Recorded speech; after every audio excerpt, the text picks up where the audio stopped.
The regular October 2025 Royal Oak Planning Commission meeting. I'm going to call the meeting to order, and I'm going to ask the folks up here to introduce themselves one at a time, starting down there with Commissioner Douglas.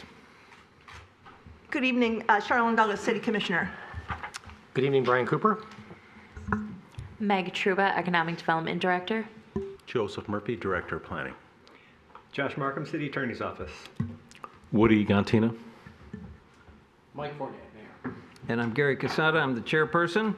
All right. The first order of business is to approve the minutes from several previous meetings. We're going to start with the regular meeting of August. We didn't approve this last time. I can't quite remember why that was, but it's on our agenda tonight for the regular meeting of August 12th, 2025. If the commissioners have had a chance to look at this, if there are any comments or questions, additions, or a motion, I would ask up and down the row here.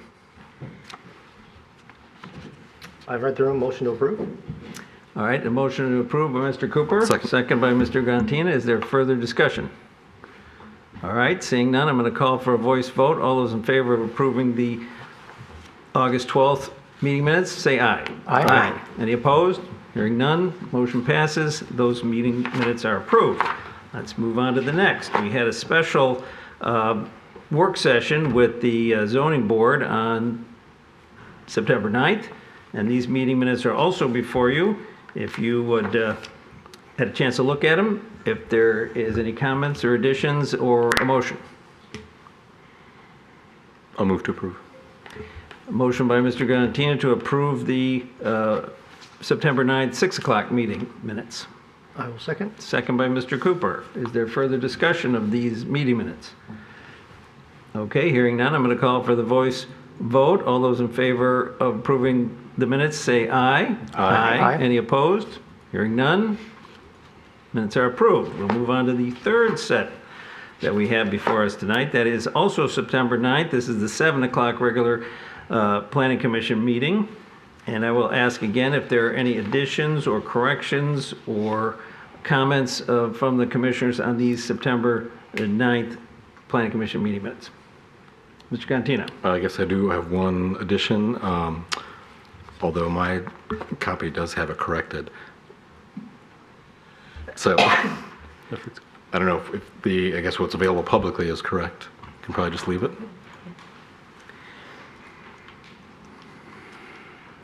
There was an excuse me, an attendance discrepancy. Meg Truba was there, Economic Development Director, and she was not listed in the attendance originally, but the corrected document seems to be what I just opened up. My meeting minutes do not have her on there, but you're saying that what was posted publicly.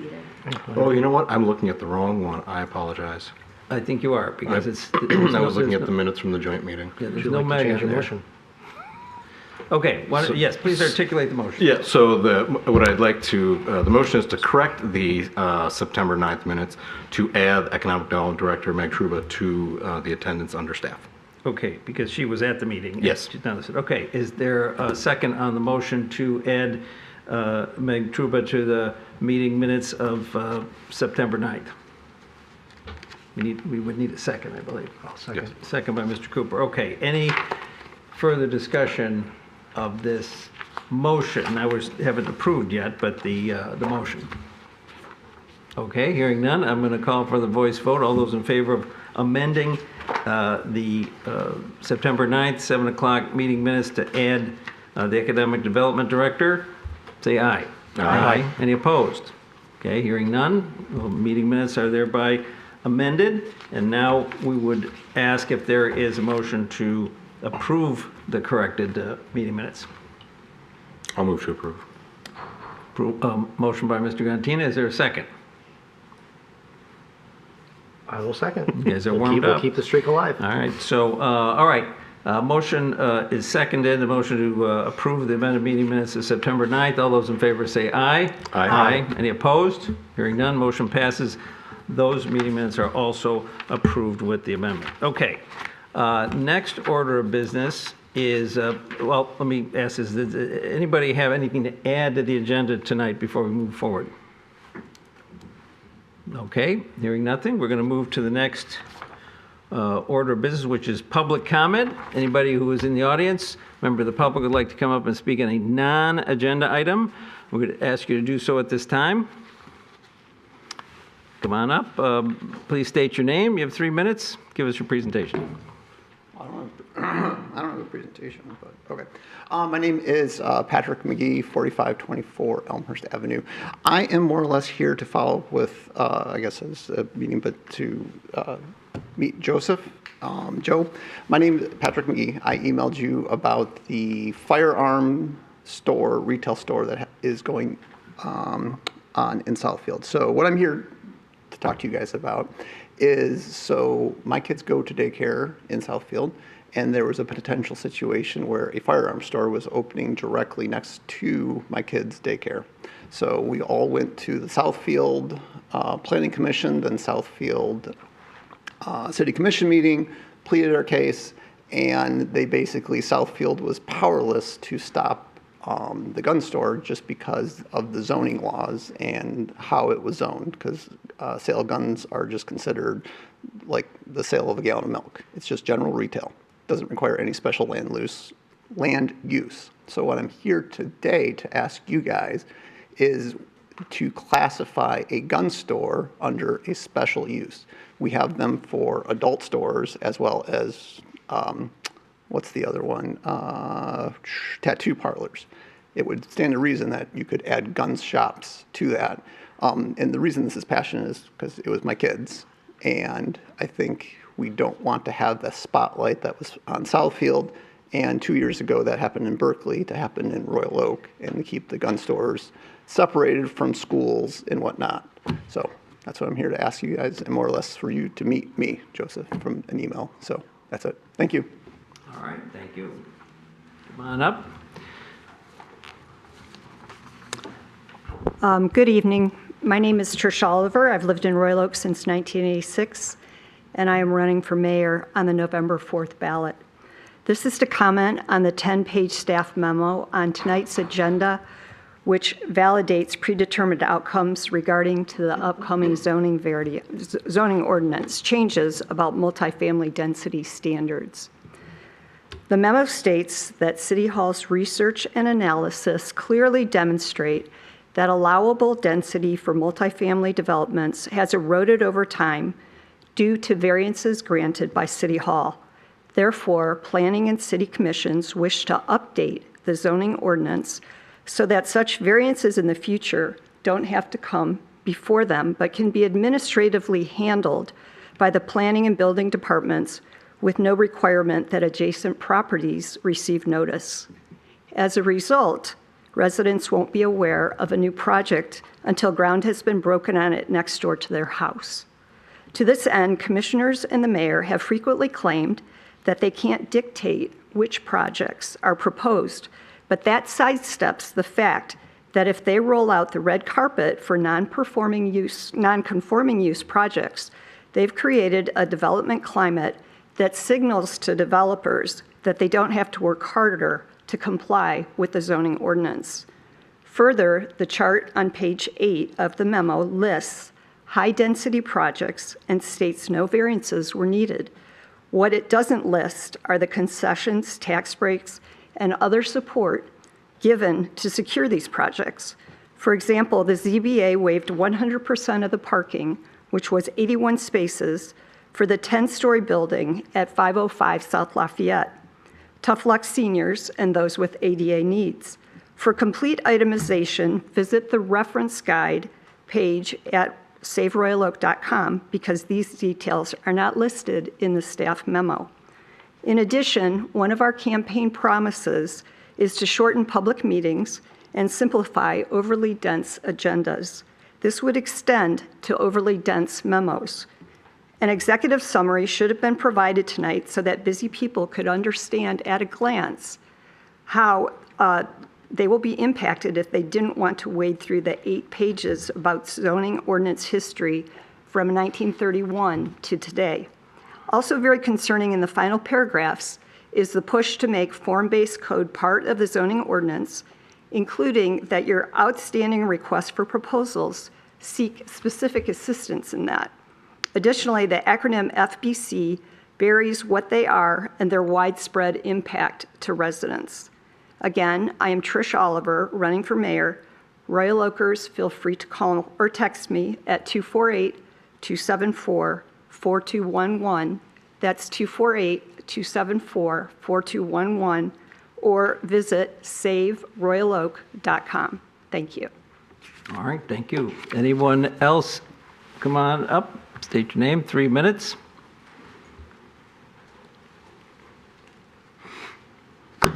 Bill Harrison, Woodward Side Subdivision, Royal Oak resident since 1941.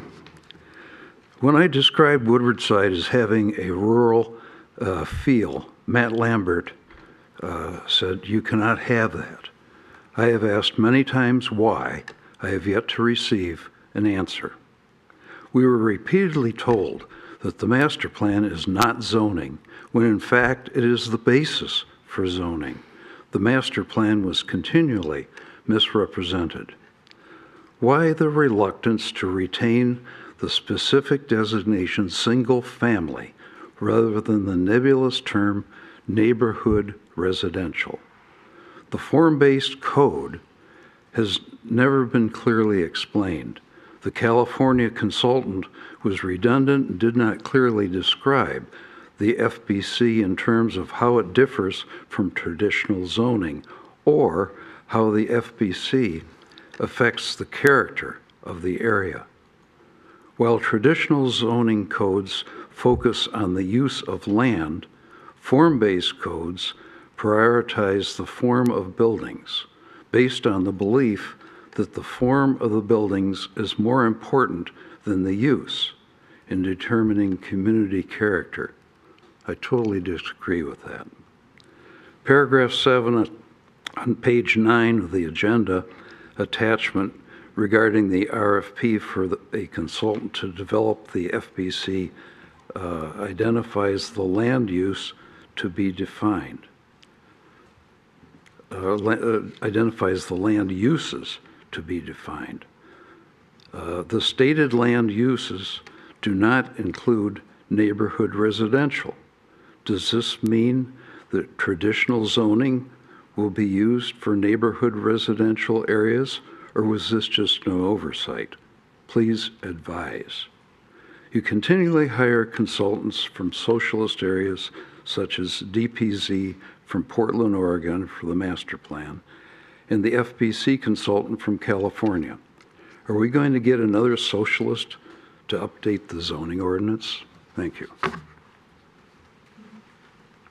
All right, anyone else in the public would like to come up and speak on a non-agenda item? Non-agenda. The agenda items, you'll have there's only one, and we can have you speak on it. But if you want to speak now, that's okay. Come on. Phyllis Salter. Some of what I have here comes from the Royal Oak Review, Next Door, and some meetings. So this doesn't make sense to me. Regarding single-family changes, the mayor told us not to worry, that we won't see changes for a few years, and that developers are not likely to build now due to ordinances. However, with all the variances and PUD that we have given, they probably won't have a problem. Next, planner DeCasa, I know this, Quesada. And the new master plan does not suggest remove single family in any way. He said that people say things like, this plan will virtually eliminate single family housing as we know it, or that we will allow apartments or duplexes into the middle of the neighborhood hood. He said that won't happen. So who is right? Planner Quesada said that since 2023, residents were invited to take parts in community, and we really didn't get that you know, we don't, when we did all those surveys and everything we did, we really didn't get anything out of those, did we? And I'll just let it go there. Thank you. All right, thank you. Anyone else out there would like to speak on, in the public comment here, we'll call it. All right, seeing none, we're going to close the public comment, and we'll bring it back to this side of the table, and we're going to proceed to what I have listed as other business. And we'll start with the analysis of the zoning ordinance provision for multifamily residential density. Mr. Murphy, tell us about this. So 3 days after you adopted the master plan back in April, staff had released nationwide a request for qualifications to solicit a firm to help us write a new zoning ordinance. And we received 9 responses that you reviewed at your July meeting. You narrowed that list down to 6 firms that you felt were qualified that could move to the next step. That next step is to respond to a request for proposals. So getting a proposal from them, identifying how they're capable of assisting us in specific manners at specific prices. Those RFP responses are due at the end of this month on the 29th.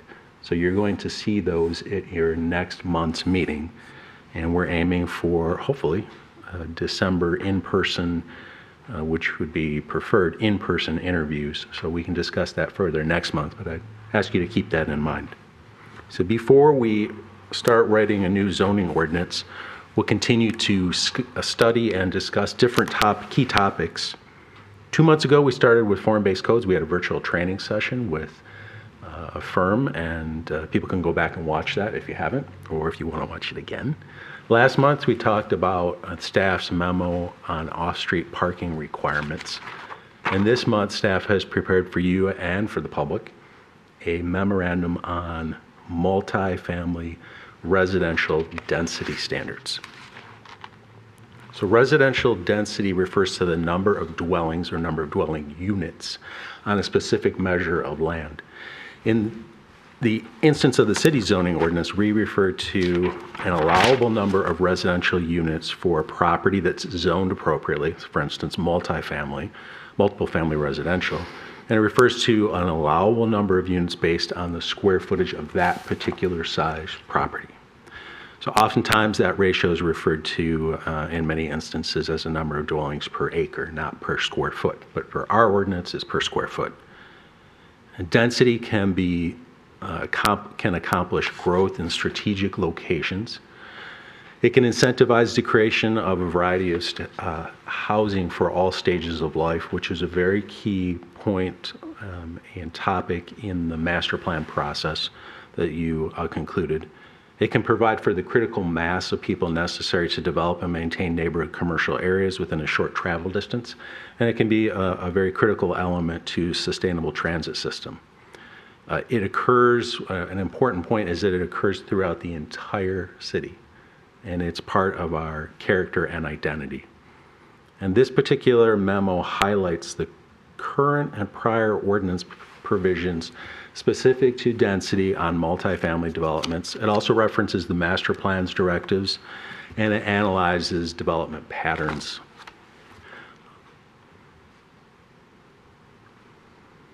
So we're going to review the density standards, discuss them openly, and prepare for how they can be incorporated, if at all, into a new zoning ordinance.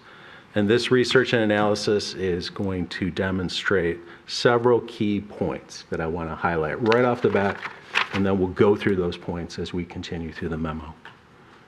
So again, this research and analysis demonstrates that allowable density for multifamily developments has eroded over time with ordinance amendments. And what do I mean by that?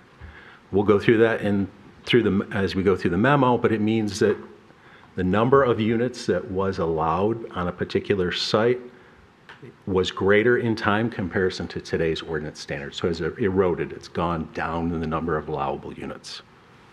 The current density standards have virtually no relationship whatsoever with the current market forces of multifamily that is housing that's being brought forth to you by developers.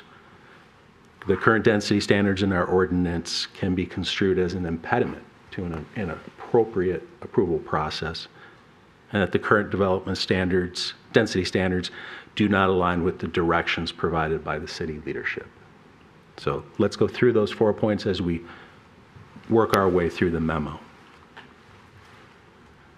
As we talked about at last month's meeting, the city's first zoning ordinance was created in 1931, and it created 3 different residential zoning districts, and it coded for the continued development of various types of residential building types. Those are all outlined in the table that you see on the screen.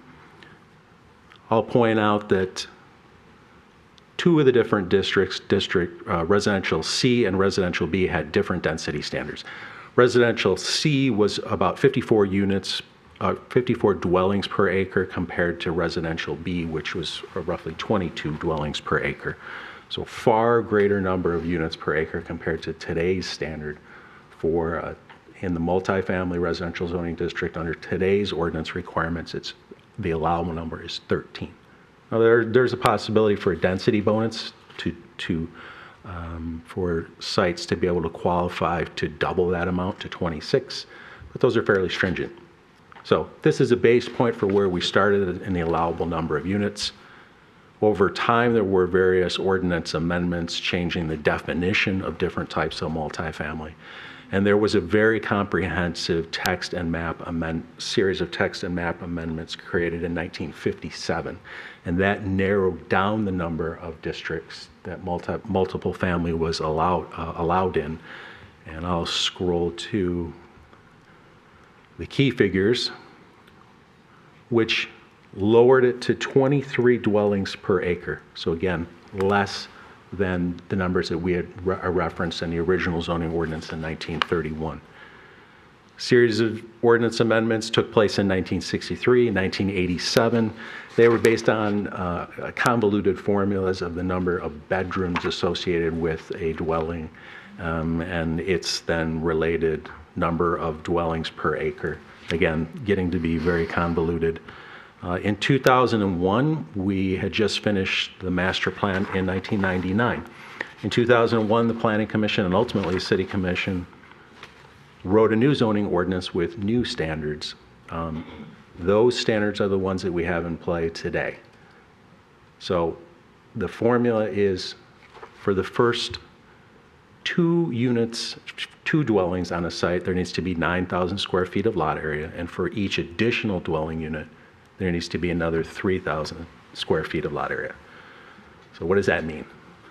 If someone wants to build on a site that's zoned multiple family residential, and they want to construct 3 dwellings on that site needs to have at least 12,000 square feet of lot area. If they want to build 4 units, it needs at least 15,000 square feet of lot area. And that comes out to, that calculation is roughly 13.5 dwellings per acre. So you can see how we've rolled back the allowable density over time with different ordinance amendments. Staff had realized that, as well as many Planning Commission and City Commission members.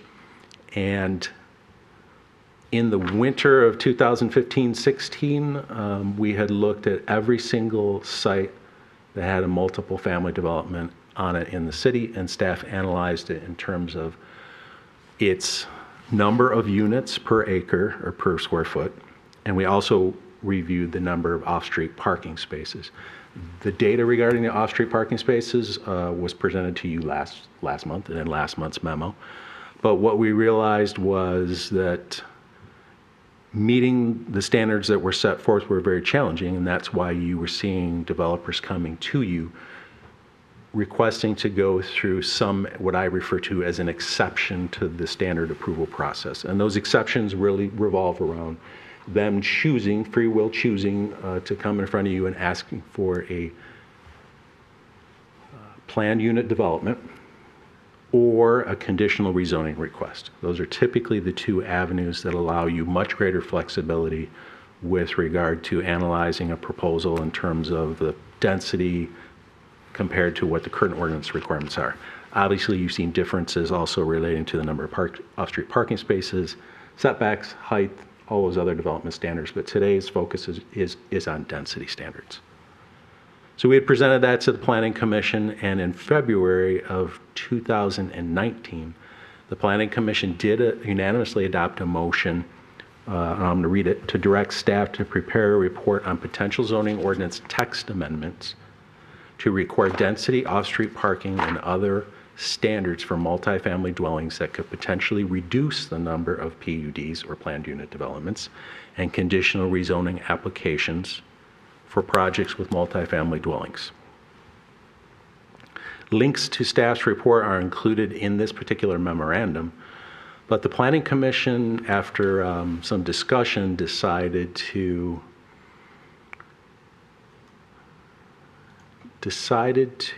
ask staff for some another memo with some clarifications. That memorandum was provided, and that was about the same time that the onset of COVID occurred. And so there was the meeting was canceled, and there was a lot of momentum lost with regard to that topic.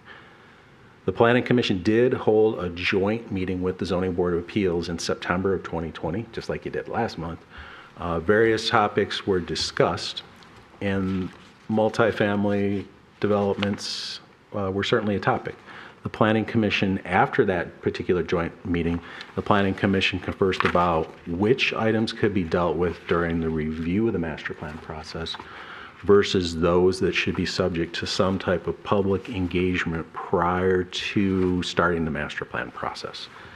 So the Planning Commission decided in 2021 not to hold a public hearing on some proposed text amendments with regard to the density standards, but to defer that topic to the master plan process.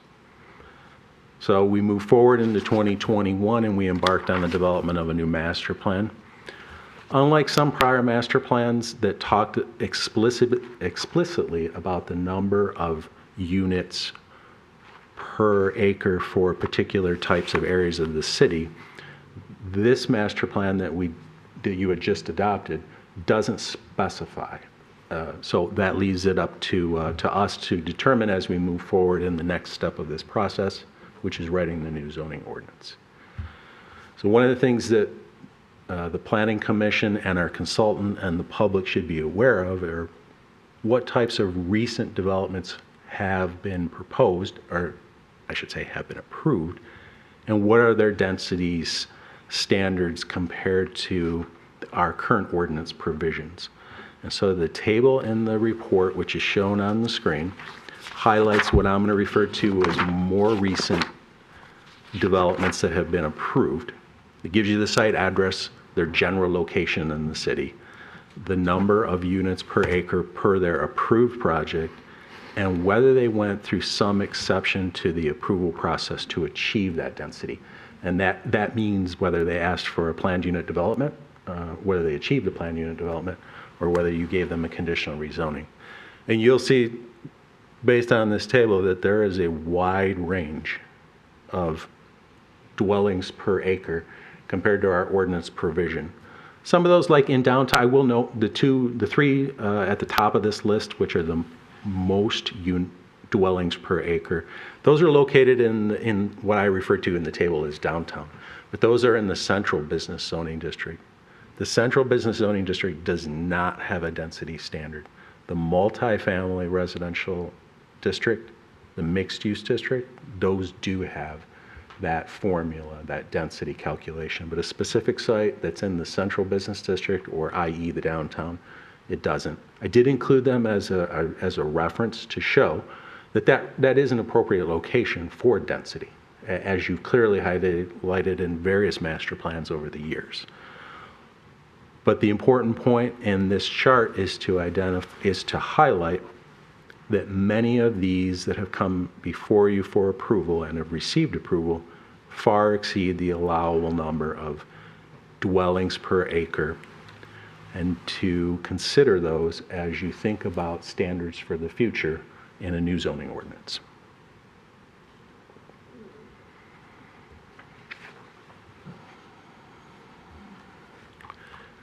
So reading through the memo, you'll clearly understand that there have been over time there have been complex and even convoluted formulas relating to determining the number of appropriate number of dwellings on any given particular size over time, and that those standards have eroded over time, yet several things remain constant. And I want to really focus in on this. Several things over time have remained constant, and that is that developers continue to propose market-based products that demand exceptions to the by right or special land use process. So things that are permitted uses in that district, or they're special land uses. Developers continue to propose market products that far exceed the demand, and that there is an inability to visualize particular ordinance provisions like dwellings per acre.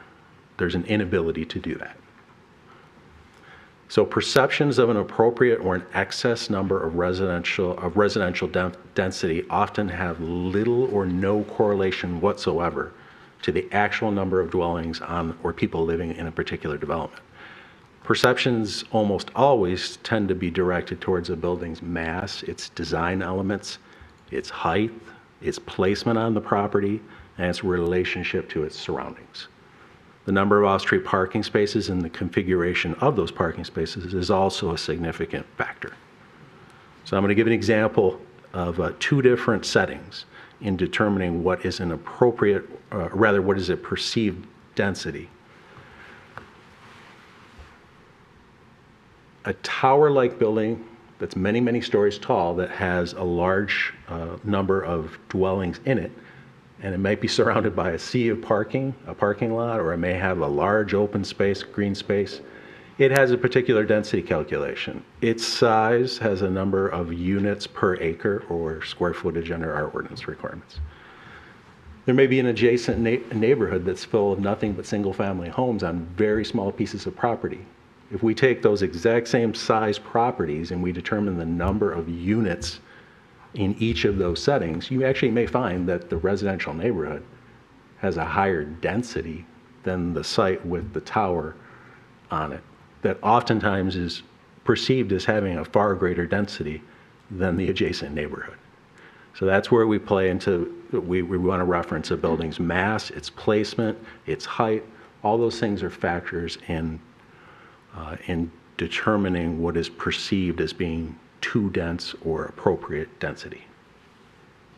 So the master plan does identify where growth is planned, and the new zoning ordinance will certainly create regulations to effectively manage that growth. Form-based codes are one of the regulatory tools that we have available to us to place a greater emphasis on a building's scale, position, and exterior design to ensure compatibility. Building types are a fundamental principle of form-based codes, as you found out in the virtual training 2 months ago. And understanding and coding for appropriate building types is nothing new. If you read the second page of the memorandum, you'll see that the framers of the original 1931 zoning ordinance tried, albeit very poorly, to code for the continued development of various residential building types that already existed in the city. And they understood and they respected existing development patterns. There are no standards for high, medium, or low densities. While language is typically common, each community has the ability to set their own standard.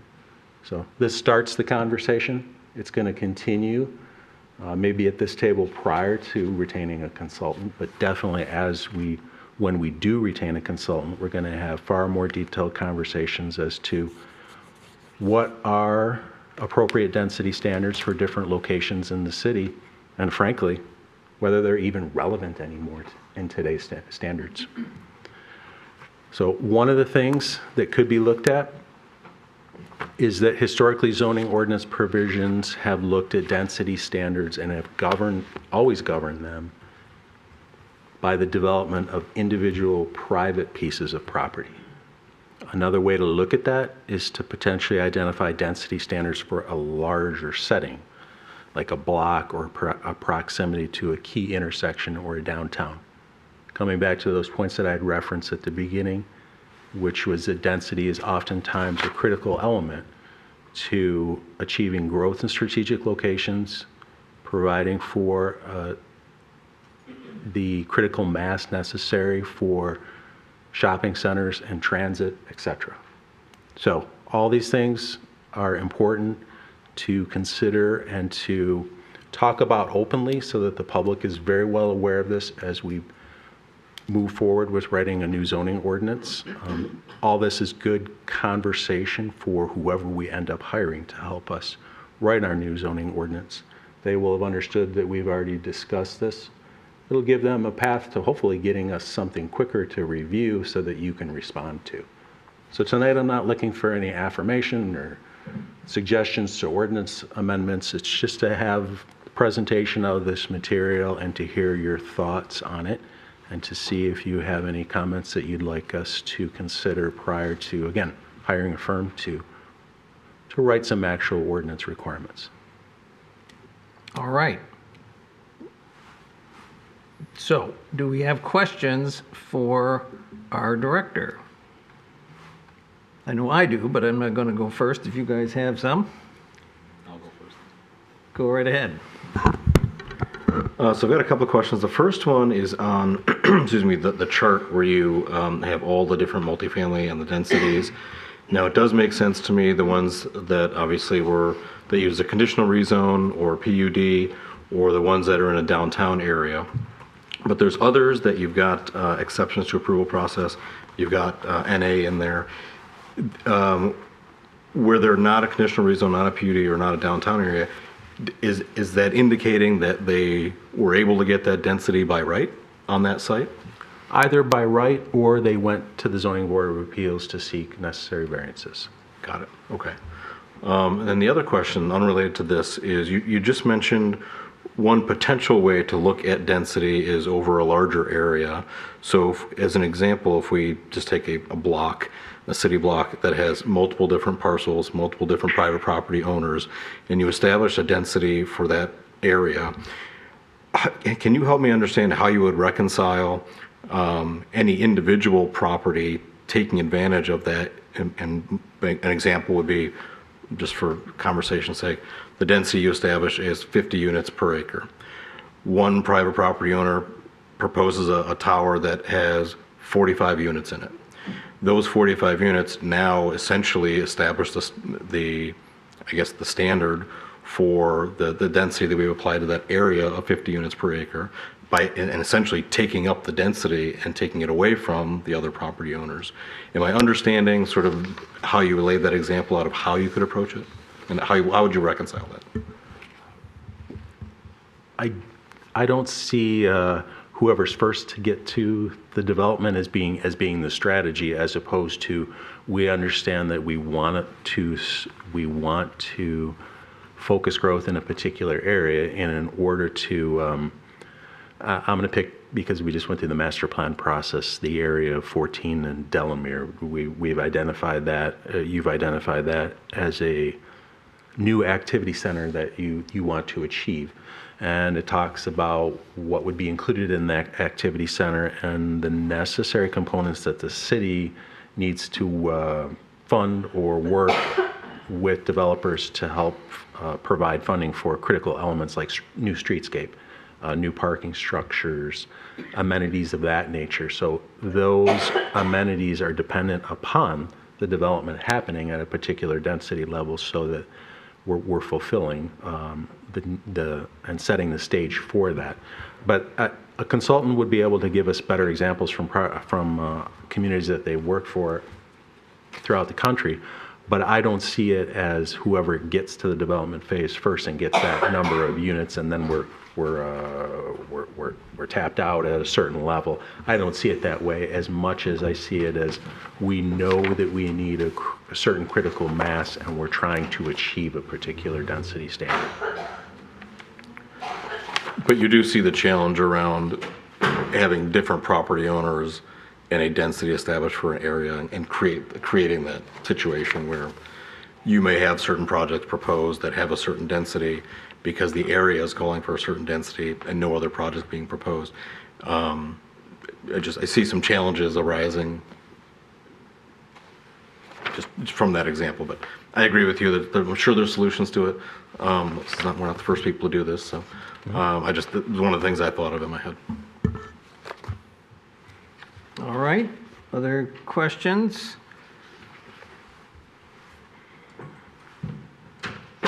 All right, I guess I'll ask some of my questions here. So first of all, I want to make a couple comments. I noticed that the 1960 or 1941, it looks like, or 31, the earlier zoning ordinances that you quote seem to have a statement of purpose in it, which we've talked about before. I don't think that's a bad idea. Maybe you don't have to do it for everyone, but it helps to give, to me, I like to see that.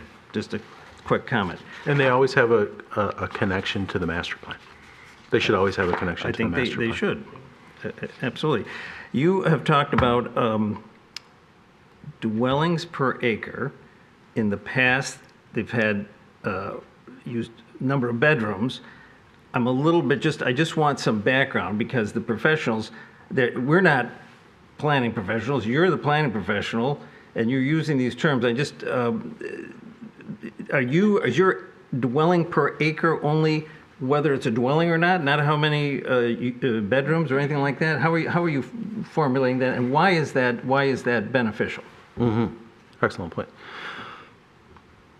See if I can find it quickly.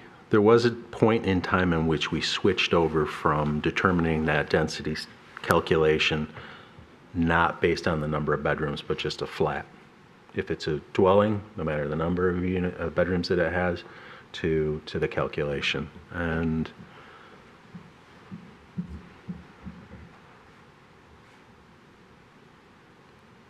from quickly looking at it, and I don't remember all the details off the top of my head, but from quickly looking at it, that happened in 2001 when we had essentially the complete rewrite of the zoning ordinance after the 99 master plan. Because in 1999, we did still have the formula of a calculation based on the number of bedrooms, one bedroom or two bedrooms.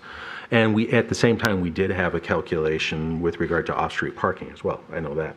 So it was not only based, the density was not only based on the number of bedrooms, but so was the required off-street parking. And it's much simpler to go to a flat rate. Part of the complexity is the developers like to try and be creative. So they're going to label something as a study instead of a bedroom.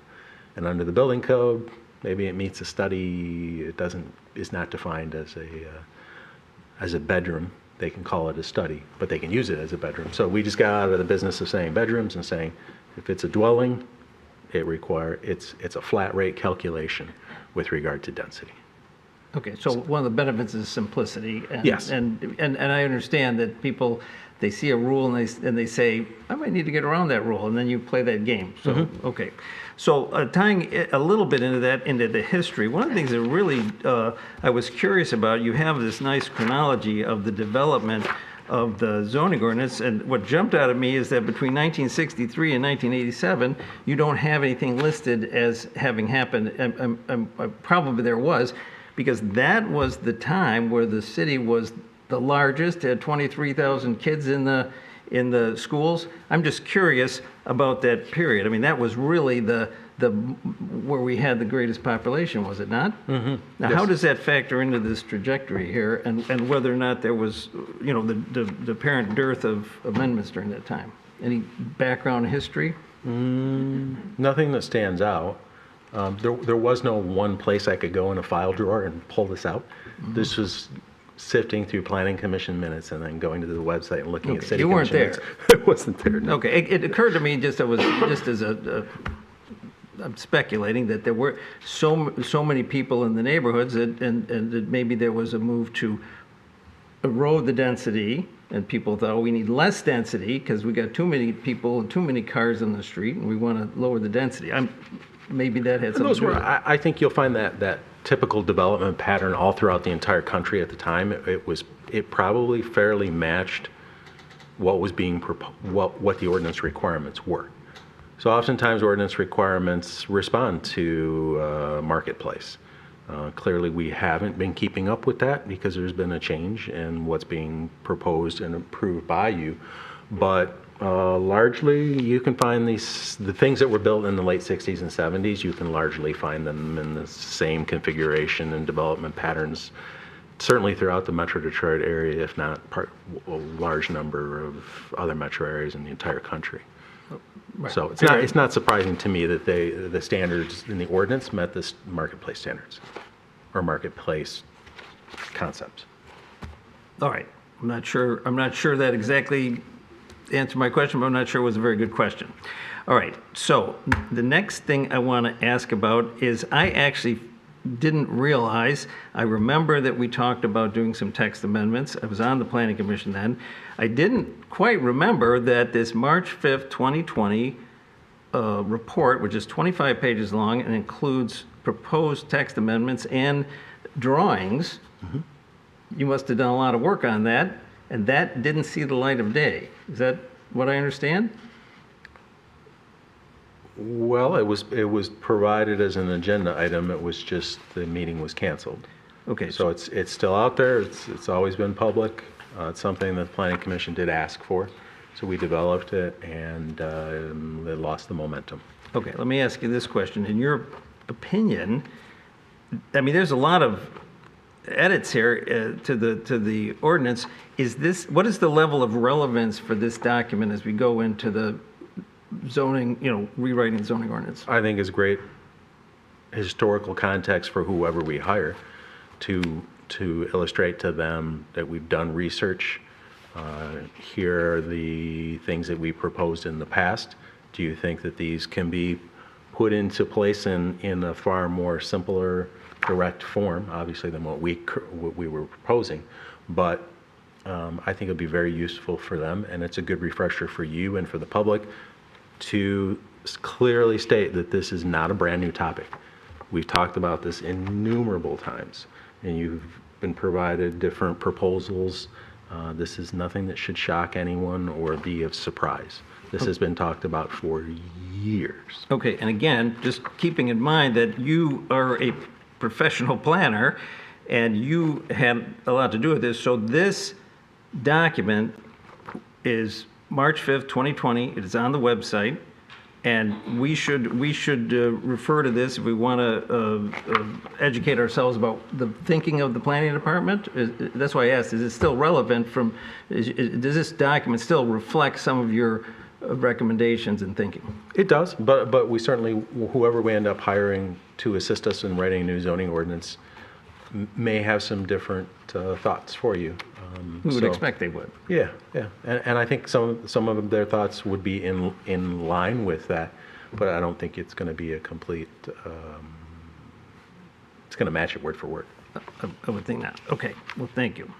There was a question that was raised by a comment was made. Form-based codes, which my understanding is we're focused on the corridors and the new activity centers to experiment with form-based codes. Does form-based code, is it incompatible with a special land use? If you have a form-based code, do you do away with special land use? Can you clarify this? No, it does not. And I think that Kaiser Rainwalla in his virtual presentation to you 2 months ago, did an excellent job indicating that form-based codes can be tailored to meet a community's needs, expectations. They can be absolutely tailored in any way to satisfy what you're looking for. So use is not taken and thrown out the window entirely. As he noted, there's a greater emphasis on placement of a building, its exterior, many other factors such as that to create the setting that you're looking for in that particular area of the city. But uses are critical. They absolutely are critical. And in writing the zoning ordinance, you will have every ability to make sure that it includes precisely what you want with regard to permitted uses or uses by what are referred to as uses by right and special land uses. Yes. Okay. And the last question I have is something that I just came to learn about, and that is that apparently for at least for the city commission meetings, they have a way to take a barcode and you get the public can come in and use the barcode and submit questions that then can be responded to afterwards, after the meeting. Is that system set up for us too? It is not, and I'm not familiar with the city, Oh. all the city commission. Well, I just read this here. It says, the city has, I'm going to read this. Sure. The city has made it easier for you to make a public comment or request a follow-up on an issue you've submitted. Simply scan the QR code displayed at City Hall during meetings or sign in with the staff member in the lobby before speaking. So I'm just wondering, is this it sounds like a system where somebody who understands that I can't walk into the city commission meeting and have a conversation. It's a sort of a one-way thing. But if I want an answer, it looks like, or response, I can submit something. And I just wonder, do we have that for us? Or if we don't have it, maybe I would raise the issue at some point. You have a comment? I would say since the technology exists for the city commission, that would be something we could bring over to the planning commission. But again, it wouldn't change the in-person dialogue. When the resident would submit the comment, they would be responsible for putting their contact information, and it would just allow for follow-up after meetings. We can follow up on that at our next meeting. Okay, and I would just say for the public record, and I mentioned this before, even as we sit here today, you can go on the website and you can send an email to the chair for every single committee in Royal Oak, including this one. But we don't seem to get a lot of it. So the mechanism is there, but it's not being used. So this says we're making it easier. So that's why I brought it up. Because if it's easier, people walk in and they use their phone to get a QR code. I'm just asking. So, all right, very good. Those are the ends of my questions at the moment. Anybody else have a question for our Director of Planning? Commissioner Douglas. Yeah, not really a question, but a comment. Now, we've seen 3 months in a row, Mr. Murphy and staff bringing to us some very comprehensive data, and I just want to give them respect and credit for the work that's being done here, because it's going to help shortcut the work of whoever we hire to work on the zoning ordinance, and there's a lot of material here, and you can't skim it. I mean, you have to read it thoroughly to understand it.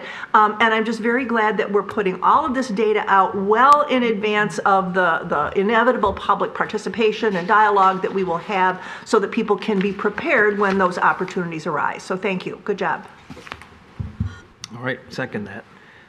Any other comments on this?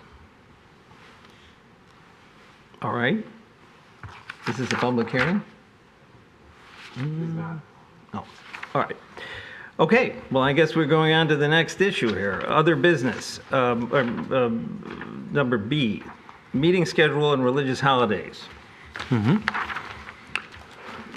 So you meet every second Tuesday of the month at 7 p.m. And so we've scanned different religious resources to determine whether there are any potential conflicts that would necessitate you showing an interest in wanting to reschedule a meeting, so as to provide for an opportunity for everyone to come and be present, whether that's yourselves or the public. So we've identified in the memorandum several different holidays that are on scheduled meetings, and you have the ability to determine whether you think that those holidays present a conflict and whether you would like to modify those particular meeting dates, or if you would accept your meeting schedule as presented. All right, are there questions or comments about this? We need to take a vote on this? Yes. Okay, so this is an action item here. Any questions? Commissioner Douglas. I did not go back and read the adopted rules of procedure in preparing for this meeting. I assume they say we will meet on the second Tuesday of the month, but we can amend that, for example, if a holiday falls inconveniently. Yes. So if for some reason you decide in the future that you need to move a meeting, you can certainly do that, or you can schedule a special meeting. There's a wide variety of things. Right. Yeah, I'll move approval of the resolution. Is there a second?